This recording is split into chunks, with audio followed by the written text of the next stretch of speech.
మనిషి తిరగకపోతే చెడిపోతాడు. ఇది కరెక్ట్ పాయింట్ బా.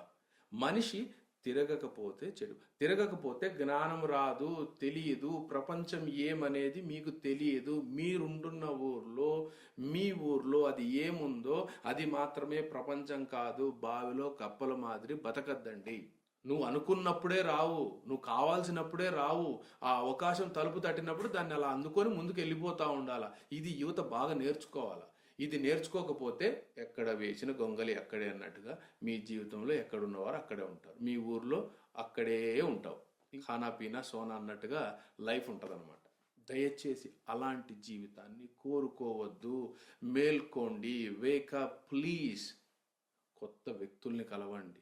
మీకన్నా ఉన్నతంగా ఆలోచించే వాళ్ళ గురించి తెలుసుకోండి. వాళ్లతో కుదిరితే స్నేహం చేయండి. వాళ్ళ మాటలు వినండి, వాళ్ళ సలహాలు తీసుకోండి. మీరు కూడా కొత్తగా ఆలోచించండి. ఏదైనా సరే ప్రయత్నం చేయండి, ప్రయత్నించండి, పదే పదే ప్రయత్నం చేయండి. మీ జీవితంలో మీకు కావాల్సింది ఏదైనా సరే మీరు సంపాదించుకోవాలే కానీ మీకు వేరే వాడు తెచ్చిస్తాడంటే అవన్నీ అబద్ధాలు. ఒకవేళ తెచ్చి ఇచ్చినా కూడా ఇట్స్ వెరీ టెంపరీ.